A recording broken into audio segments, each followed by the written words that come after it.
오늘은 사무엘하 12장.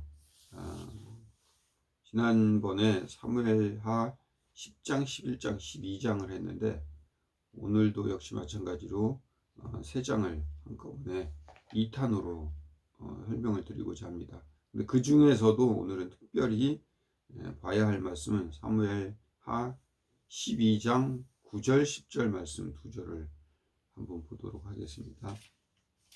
사무엘하 12장 9절 10절. 그런데 어찌하여 내가 여호와의 말씀을 업신여기고 나 보기에 악을 행하였느냐. 내가 칼로 햇사람 우리아를 치되 암몬 사람의 칼로 죽이고 그의 아내를 빼앗아 내 아내로 삼았도다. 이제 내가 나를 업신여기고 햇사람 우리아의 아내를 빼앗아 내 아내로 삼았은즉 칼이 내 집에서 영원토록 떠나지 아니하리라 하셨고. 아멘. 이 말씀을 좀 보도록 하는데, 이 2절의 말씀에 공통적으로 들어가는 말이 있어요. 여호와의 말씀을 업신여기고 라는 말이 등장을 합니다. 오늘 제목도 여호와의 말씀을 업신여기고 라고 한번 지어봤습니다. 다윗이 남의 여자 자기 부하의 아내를 빼앗아 오고 그의 남편을 죽게 한 천하의 몹쓸 짓을 한 잘못을 저지른 일. 그래서 다윗은 나단의 경고로 12장 앞부분에서 죄를 뉘우치고 회개하여 용서받을 수 있었다는 말. 그래서 다윗과 사울의 차이는 다윗은 뉘우침과 회개가 있었고 사울은 그런 것이 없었다. 회개와 뉘우침이 있어야 된다는 교훈. 우리는 이런 식으로 설교를 그리고 말씀을 이렇게 이해해 나갔습니다. 잘못했지만 사울보다는 다윗이 낫다. 회개하면 용서해 준다는 식의 해석. 복음을 심각하게 오해하고 있는 부분입니다. 성경은요, 절대 윤리를 이야기하려고 쓰여진 책이 아니라는 사실을 우리는 항상 주의 깊게 생각해야 합니다. 다윗이 사울보다 더 잘했고 사울은 용서받을 기회를 잃었다는 얘기를 하고 싶은 책이 성경은 아니라고. 물론 다윗이 범죄에 대한 마땅한 벌과 남의 아내를 탐했던 죄에 대해서 이렇게 표현합니다. 나단이 다윗에게 양 99마리와 한 마리에 대한 비유를 들어서 이야기를 합니다. 99마리를 가지고 있는데 그게 아까워서 옆에 있는 사람 한 마리를 빼앗아서 그 한 마리를 가지고 손님 접대를 했다. 이 얘기를 다윗에게 이야기했더니 다윗이 노발대발을 하면서 그럴 수 있느냐고. 4배를 갚아야 된다. 가만 놔두지 말고 그 사람은 새끼 4배로 갚아야 된다. 양을 빼앗아 갔기 때문에. 이렇게 이야기합니다. 그럴 때 나단은 다윗에게 이야기합니다. 바로 내가 그 사람이다. 다윗은 충분이라고 표현하기는 그렇지만 충분하기만큼 벌을 받게 됩니다. 4배의 벌을 받게 됩니다. 12장 6절을 볼까요?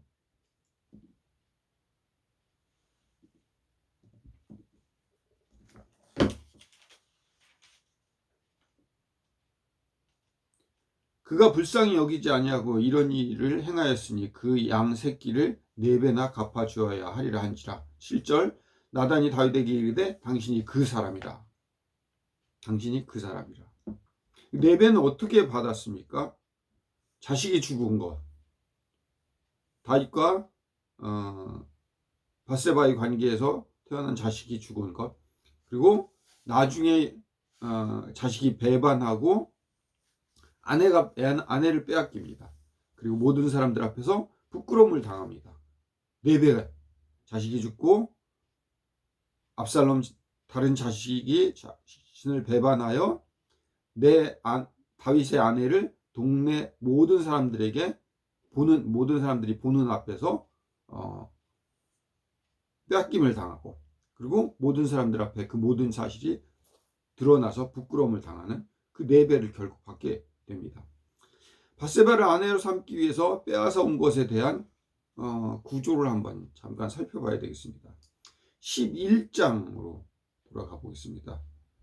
11장 2절에 저녁 때 다윗이 그 침상에서 일어나 왕궁 옥상에서 거닐다가 그곳에서 보니 한 여인이 목욕을 하는데 심히 아름다워 보이는지라.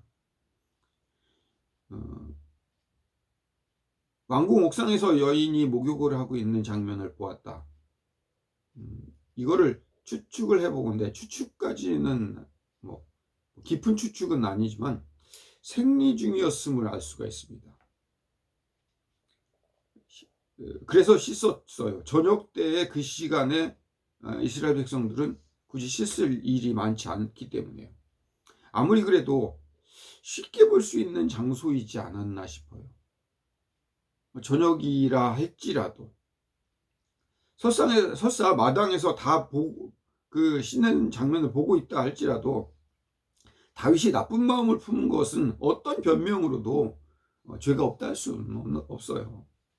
4절에 다윗이 전령을 보내서 그 여자를 자기에게로 데려오게 하고 그 여자가 그 부정함을 깨끗하게 하였으므로 더불어 동침함에 그 여자가 자기 집으로 돌아가니라. 레위기 15장에 보면 부정함에 대한 얘기가 많이 나옵니다. 거기서 특별히 여자가 부정할 때에 대한 얘기가 나오는데, 여자가 생리 중에는 절대로 남자와 잠자리를 같이 할 수 없어요. 그리고 생리 중에 만약에 남자가 그 여자의 잠자리 옷까지 아니면은 그 자고 있었던 그 이불에 스치기만 해도 남자는 부정한 사람이 되고 나가서 씻어야 했어요. 그게 레위기에 나오는 법칙이에요. 레위기 15장 16절에 보면 물로 씻어야 할 경우가 나옵니다. 그때 남자가 와 여자가 같이 잠자리 했을 경우에 둘 다 물로 씻게 됩니다. 근데 여기서 여러분들이 재밌는 걸 좀 봐야 돼요. 남의 여자를 탐하지 말라는 10계명은 다윗이 안 지키면서 레위기에 나오는 생리에 관한 계명을 철저히 지킨 건 뭐예요? 자, 보세요. 다윗이 남의 우리아의 아내를 데려다가 잠자리를 같이 하는 잘못을 범하는데, 그 잘못을 범할 때 생리 기간 중에는 절대 잠자리를 할 수 없다는 그 법칙은 지켜요, 다윗이.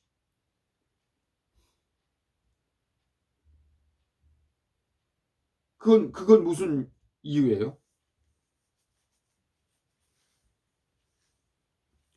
또 하나님께서 나단을 통해서 말씀하실 때 다윗이 지은 가장 큰 죄에 대해서 설명을 합니다. 오늘 읽은 본문에 나온 것처럼 하나님을 업신여겼다는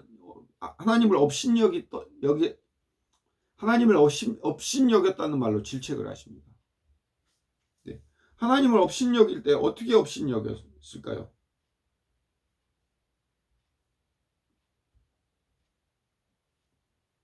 우리아를 죽일 때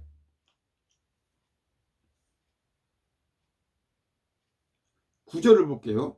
그런데 어찌하여 내가 12장 9절이에요. 그러한데 어찌하여 내가 여호와의 말씀을 업신여기고 나 보기에 악을 행하였느냐. 내가 악을 행한 일을 얘기하고 있습니다. 내가 칼로 햇사람 우리아를 치되 암몬 자손의 칼로 죽이고 그의 아내를 빼앗아 내 아내로 삼았던 그 일에 대해서 여호와께서 업신여김을 당하고 악을 행함을 보시고 분노하셨다는 얘기를 하고 계십니다. 이 본문을 잘 읽어보면 남의 아내를 빼앗은 잘못보다 더 큰 잘못에 대해서 지적을 합니다. 어떤 거요? 우리아를 죽일 때 암몬 자손의 칼로 죽였다는 것에 대해서 더 큰 질책을 하세요. 사울이 블레셋 민족에 대해서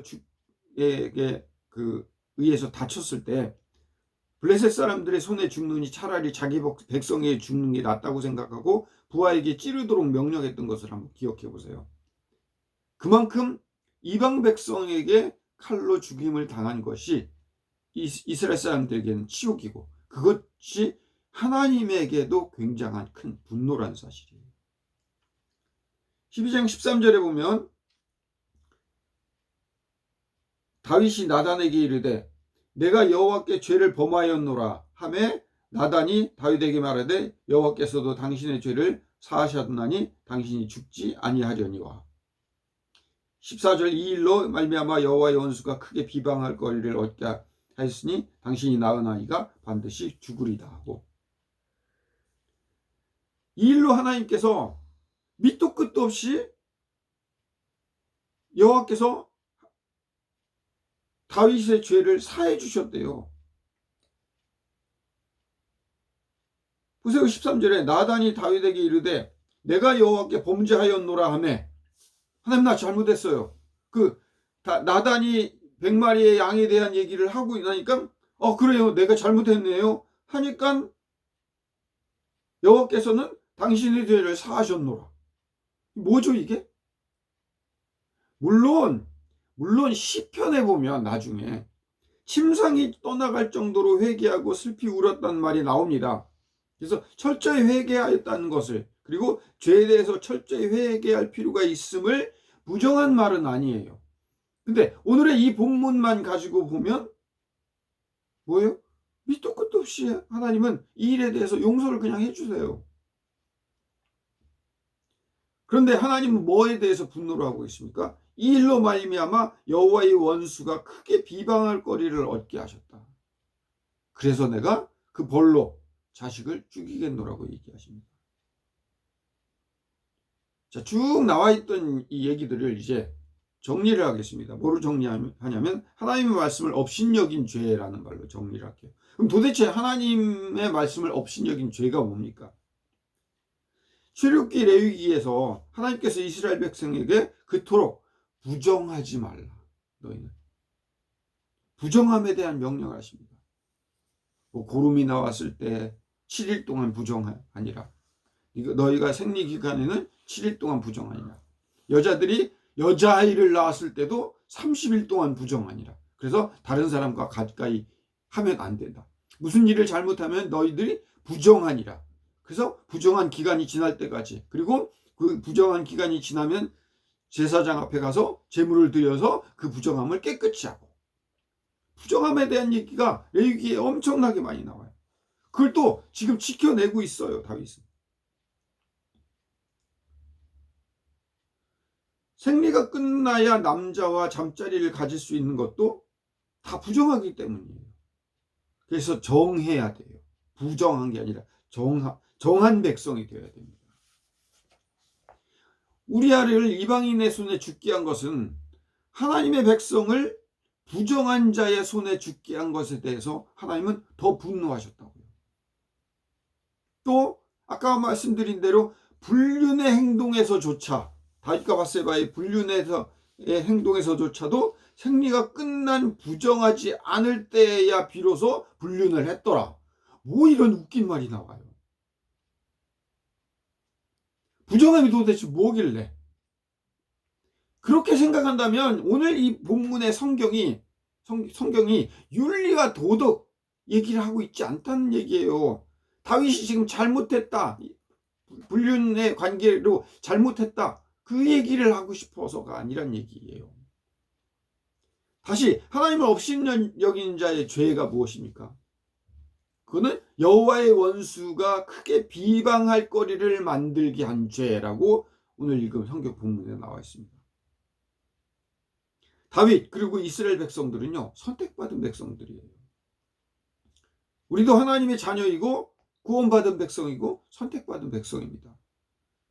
우리에게 주어진 가장 큰 사명이 뭐예요?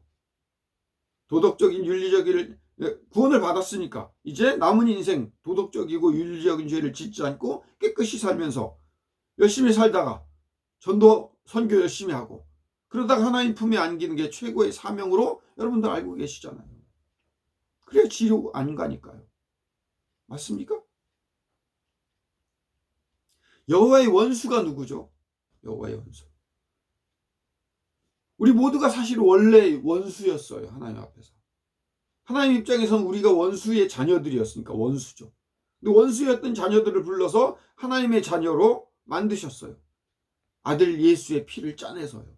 그래서 우리를 선택한 백성으로 만드시고 부정한 자가 아닌 정한 자로 살도록 우리에게 요구하십니다.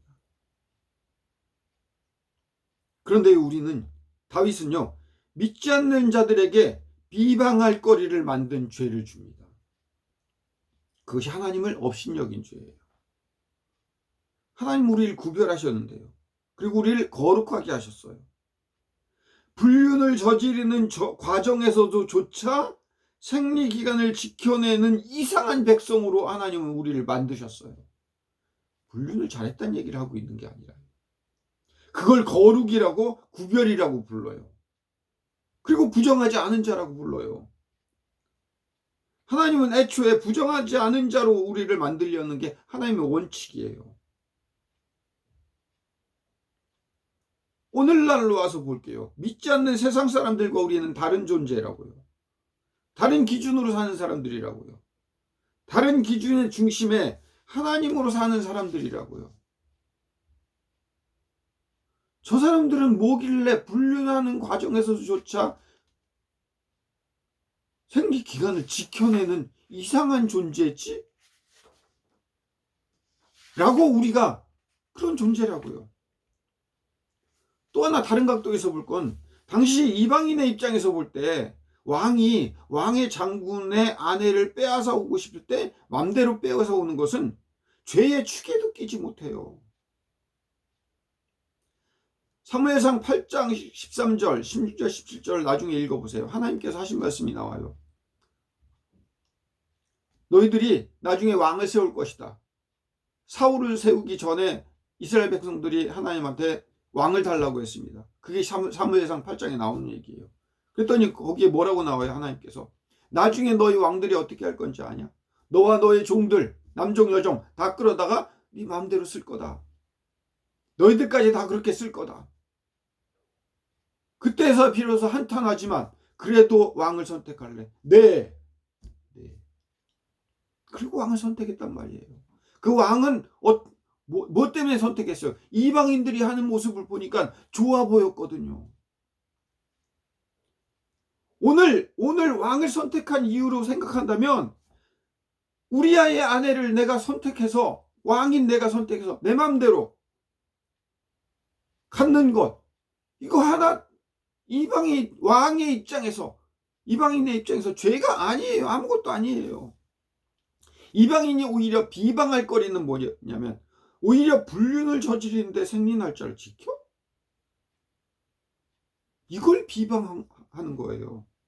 아내를 빼앗아 오고 싶으면 우리아를 그 자리에서 목을 베어버리면 뺐으면 될 일이지. 술수를 쓰면서 이방인인 자기들에게 손에게 죽게 만들고, 지난주에 설명했잖아요.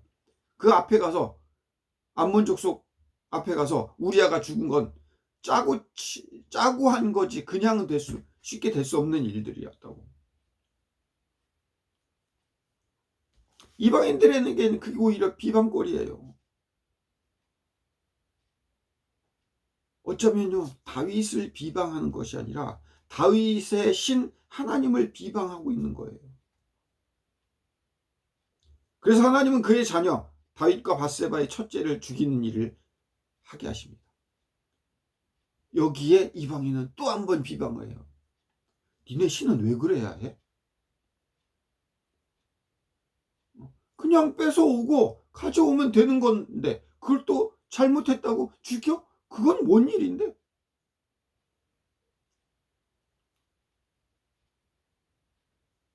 용서했다면서 99마리 양과 1마리 양에 대한 얘기하고 나니까 바로 용서했다면서, 용서했으면 살려줘야지 왜 죽여? 그리고 우리아를 함부로 죽였으면 다윗도 죽여야지. 그게 눈에는 이해는 이해, 그 당시에 법이 있지. 왜 다윗은 또 느닷없이 용서해? 그리고 오늘 읽지 않는 본문에 오늘의 복선과 같은 얘기가 하나 나와요. 태어난 둘째, 다윗과 이제 그 첫째가 죽고 나서 태어난 둘째 아이, 누구죠? 솔로몬. 그 솔로몬은 여디디아라고 불러요. 그 불륜의 둘째는 하나님이 사랑하셔서 불쌍히 여기시고 이름을 솔로몬 여디디아라고 했다. 이 말이 나와요.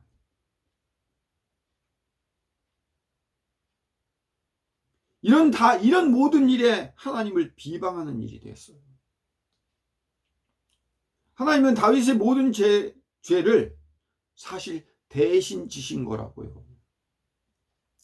다윗이 지었던 죄, 다윗이 행동했던 그 모든 죄에 대해서 하나님께서 대신 지시고 하나님이 이상한 신으로 비방을 받으신 거예요. 이상한 신이 되셔서. 하나님이 선택한 백성을 하나님이 책임지시도록 작정하시기로 지금 이 다윗 시대 때부터 예수 그리스도의 모습을 보여주신 거예요. 다윗과 밧세바의 그 윤리적이고 도덕적인 잘못된 저편, 그것보다 더 큰 그림에 하나님은 하나님의 백성을 불쌍히 여기시고 다윗의 잘못을 대신 짊어지신 거예요. 첫째를 죽이면서까지, 그리고 그 둘째 솔로몬에게 불쌍히 여기심을. 왜 그러셔야 돼? 왜 그러셔야 돼? 이 모든 일들이 왜 이런 일이 일어나세요? 하나님이 주인이시기를 원해요. 지난주에 이어서 같은 저의 눈을 놀래키게 하는 그 말씀 다시 한번 보여드릴게요. 12장 8절. 12장 8절. 내 주인의 집을 내게 주고 내 주인의 아내들을 내 품에 두고 이스라엘과 유다 족속을 내게 맡겼느니라. 만일 그것이 부족하였을 것 같으면 내가 내게 이것저것을 더 주었으리라. 다윗에게 이야기합니다. 사울이 내 주인의 집을 너한테 주고 내 주인의 아내들을 내 품에 주고 만일 그것이 부족하였을 것 같으면 내가 이것저것 더 주었으리라. 여자가 모자라? 더 예쁜 여자가 필요했어? 그럼 나한테 얘기를 했어야지. 내가 더 구해줄 수도 있었어. 밧세바보다 더 예쁜 여자가 필요했어? 그래, 나한테 얘기했어. 그럼 내가 더 구해줄 수 있었어. 조금 제가 좀 더 나간 얘기긴 하겠지만 여러분들 이해시키기 위해서. 다윗, 너와 하나님의 관계, 다윗 너와 하나님 나와의 관계가 윤리 도덕의 문제가 지금 아니란 말이야. 주인됨으로 인정한 하나님을 속이고 하나님을 없는 것처럼 생각하고 하나님을 업신여겨 믿지 않는 자들을 비방하고 하나님은 도대체 왜 저런 분이야? 하지만 그 하나님은 그 업신여김 당함을 자신이 감당하셔서 일하시는 분, 세상 앞에. 그리고 하나님은 공의와 사랑을 동시에 감행해내시는 분으로 다윗의 죄에 대한 벌과 그 다윗을 선택한 하나님이 다윗을 책임져 이상한 신이 되시기로 결정하심을 보여주시는 이방인 앞에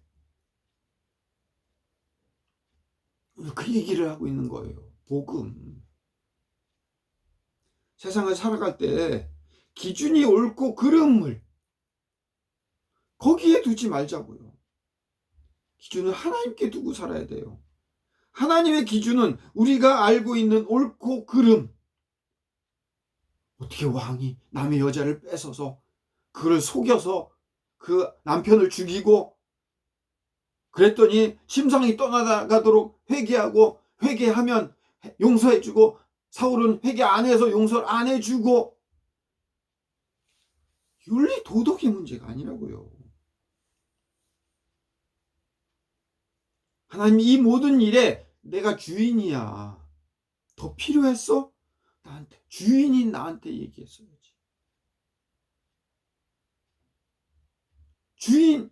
주인인 하나님과의 관계, 그 주인인 하나님은 어떤 분이시냐? 공의와 사랑을 감행하시고 그 주인인 하나님은 나의 주관자가 되시는. 그래서 내가 그분에게 따르는 순종하는, 내 상식과 기준을 내려놓고 하나님의 비상식적인 그 기준에 따라가는, 그거 얘기하고 있는 거예요. 오늘 하나님을 향한 하나님의 사랑을 기억해보는 그런 시간이 되시기를 축복합니다. 기도하겠습니다. 거룩하고 사랑이 많으신 아버지 하나님, 다윗의 불륜을 어떠한 것으로도 핑계를 댈 수는 없습니다. 그 죄는 분명한 죄입니다. 아니요, 우리 자체가 원수의 자녀들이고 죄인들입니다. 하지만 그것을 하나님께서는 우리를 선택하셔서 하나님의 정한 자로 만드시고, 그 정한 자라는 의미는 윤리 도덕적으로 착해야 된다는 의미가 아니라 하나님의 자녀됨과 그렇지 않음, 하나님의 자녀이기 때문에 불륜 기간이라도 기간을 지켜내야 되는 그런 특이한, 거룩한, 구별된 존재로 우리를 만드셔서 하나님이 주인이시고 우리가 그의 백성이라는 사실을 깨달아 이 세상 사람들 앞에 보여주어 알게 하는 일을 하게 하는 것이 우리의 사명이자 우리가 해야 할 일이라는 사실을 기억하고, 오 주님, 우리가 하나님이 우리의 주인 되심을 오늘 인정하며 살아가는 길을 다짐하고 기억할 수 있는 오늘 하루가 되게 인도하여 주시옵소서. 예수님 이름으로 기도드립니다. 아멘. 이제는 우리 구주 예수 그리스도의 크신 은혜와 아버지 하나님의 극진하신 사랑하심과 성령님의 인도 교통 내지하심이 이 설교를 듣는 모든 자들 머리 위에 영원토록 함께하여 주시기를 간절히 축원하옵나이다. 아멘.